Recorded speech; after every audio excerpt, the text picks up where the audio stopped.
Topic है कि अवतल दर्पण में 1/f बराबर 1/v प्लस 1/u सिद्ध करना है। तो सबसे पहले जो है हम इसके लिए एक अवतल दर्पण का निर्माण करते हैं जो हमारा m डैश होता है। तो क्या लिखेंगे कि माना m डैश एक अवतल दर्पण है जिसका p ध्रुव है, f फोकस है, c वक्रता केंद्र है, जिसमें ab वस्तु है जिसका प्रतिबिंब a डैश b डैश बनता है। इतना लिख लेते हैं।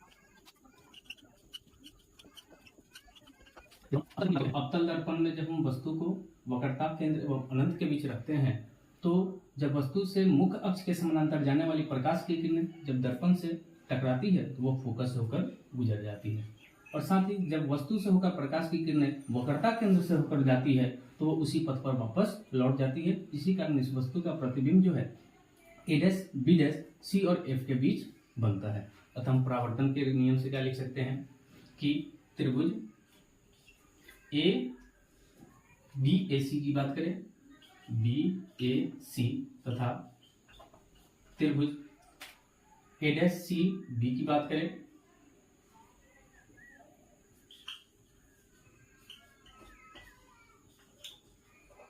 तो देखेंगे कि एंगल सी इसमें भी है, एंगल सी इसमें भी है। तो लिख सकते हैं एंगल सी बराबर एंगल सी किसके होने से, एकांतर कोण के होने से।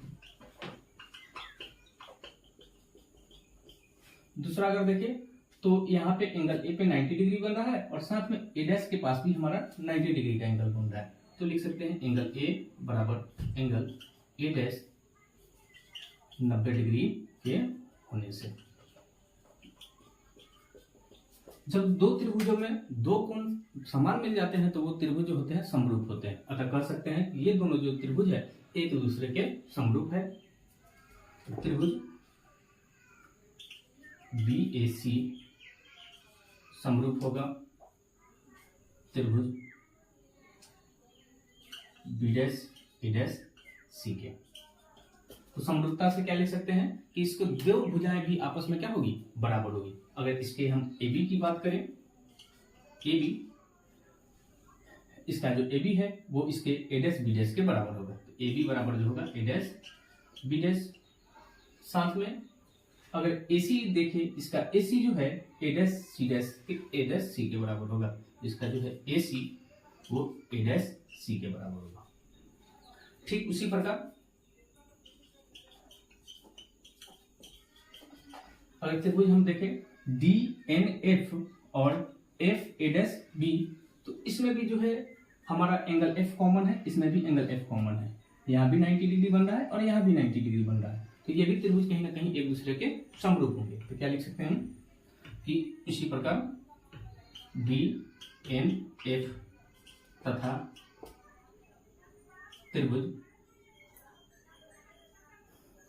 ए डैश बी डैश एफ समरूप त्रिभुज होंगे।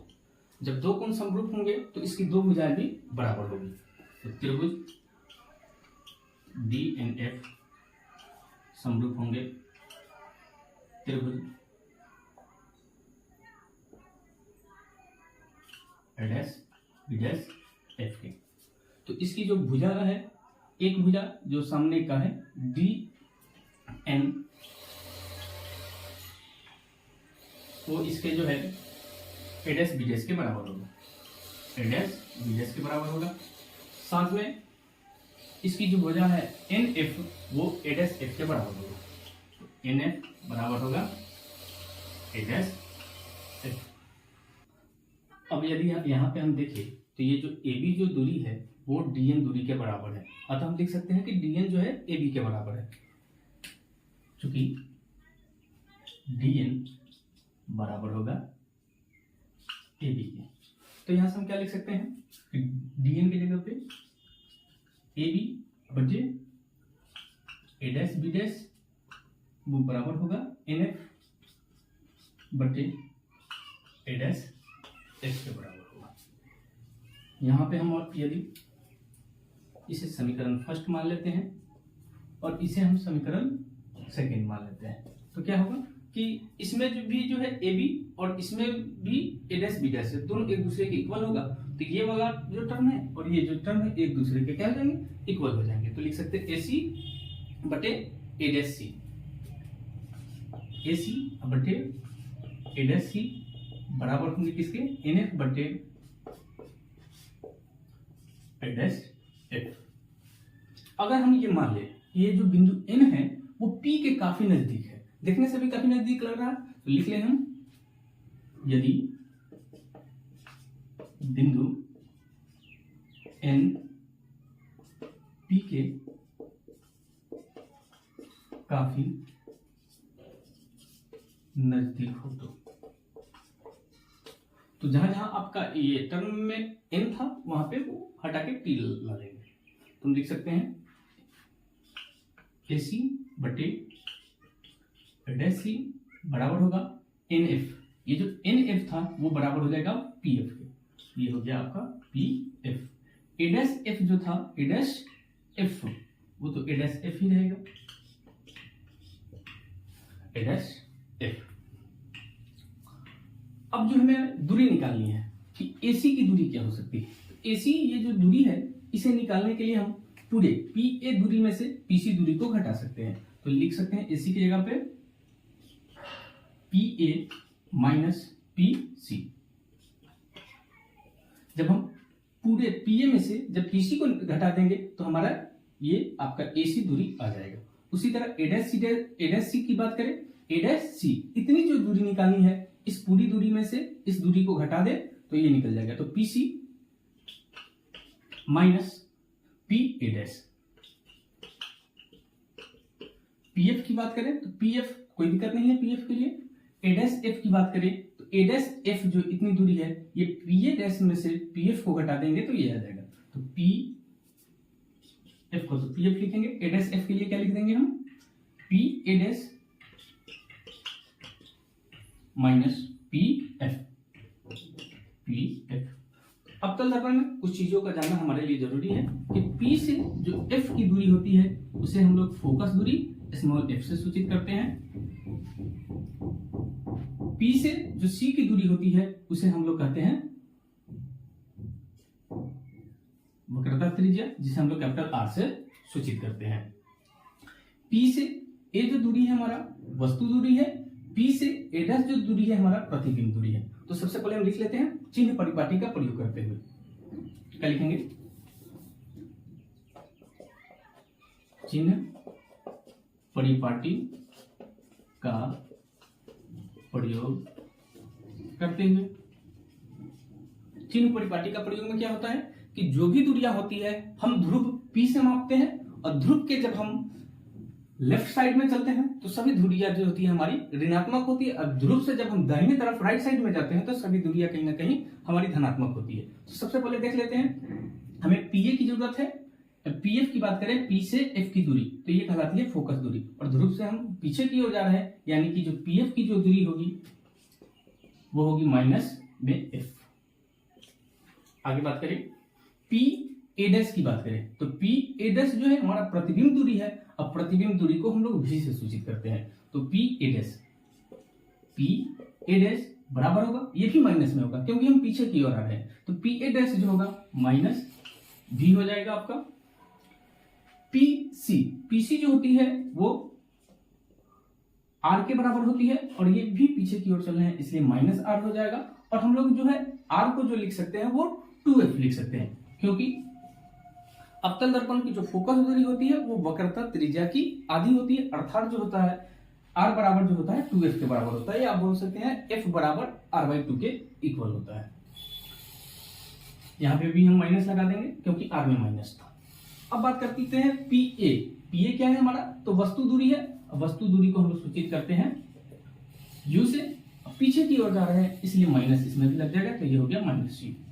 तो ये चिन्ह परिपाटी है, हम इस फॉर्मूले में जो है अब चिन्ह परिपाटी का क्या करेंगे इस्तेमाल करते हैं। तो पीए क्या है हमारा यहाँ पे माइनस यू, तो पीए की जगह पे लिखेंगे माइनस यू। पीसी आपका जो है माइनस 2f है, अब पहले से यहाँ माइनस है तो माइनस इसका 2f बटे देखिए पीसी, पीसी क्या है फिर से वही -2f, तो -2f और ये माइनस पी ए डैश क्या है -v, तो माइनस यहाँ पे हम लिख देंगे v। pf की बात करें तो pf जो है -f है, तो ये लिख दिए -f। पी ए डैश की बात करें तो -v है, तो -v, और ये यहाँ का माइनस pf की बात करें तो pf जो है -f के बराबर है। क्वेश्चन में लेंगे, अब इसको सॉल्व करते हैं। तो ये माइनस यू माइनस माइनस आपका यहाँ प्लस 2f बटे में -2f माइनस माइनस यहाँ भी प्लस हो जाता है, ये आपका v। इधर बात करें तो -f -v माइनस माइनस आपका प्लस f। क्रॉस गुना कर लेते हैं।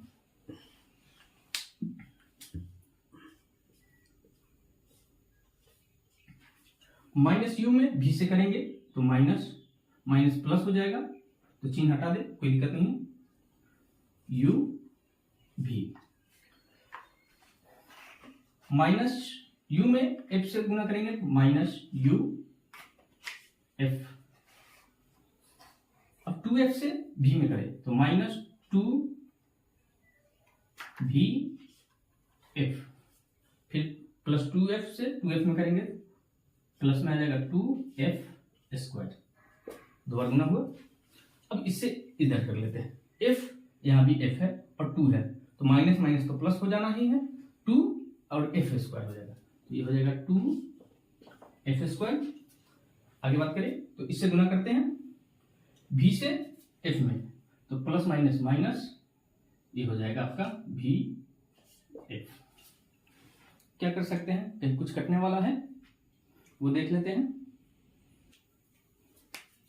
हाँ, तो हमारा एक चीज कटने वाला है 2f², यहाँ भी आपका 2f² है, तो 2f² से 2f² को काट देते हैं, तो क्या बचता है हमारा इधर uf, और कहीं uf है, ub नहीं है, तो ub का लिख देते हैं ub, साथ में uf -uf बराबर में इधर लिखते हैं -vf, और ये vf है उधर चला जाएगा, प्लस का 2vf, uv -uf बराबर 2 vf में से एक vf घट गया, तो बचा आपका एक vf प्लस का। अब दोनों तरफ क्या करेंगे हम लोग, uvf से भाग कर देंगे, लिखेंगे दोनों तरफ uvf से भाग करने पर, uvf से तीनों टर्म में uvf से भाग करते हैं, uv बटे uvf माइनस uf बटे uvf, साथ में इधर लिखेंगे vf बटे uvf। क्या क्या चीज कटने वाले हैं, तो इसमें से तो uv कट गया, uf तो यहाँ का u, ये f uf कट गया, vf और ये vf कट गया, तो बचा क्या हमारा, इधर साइड में हम लिख लेते हैं थोड़ा सा, ये इधर की ओर देते हैं। इधर बचा सिर्फ f, तो 1/f माइनस यहां सिर्फ बचा है v, तो 1/v बराबर u बचा है इस साइड बराबर में, तो 1/u। हम क्या करें, ये जो माइनस में उधर भेज देते हैं, तो क्या बचता है हमारा 1/f बराबर 1/u प्लस 1/f। यही हमें प्रूव करना था, और ये हमारा जो है कहीं कहीं प्रूव हो जाता है।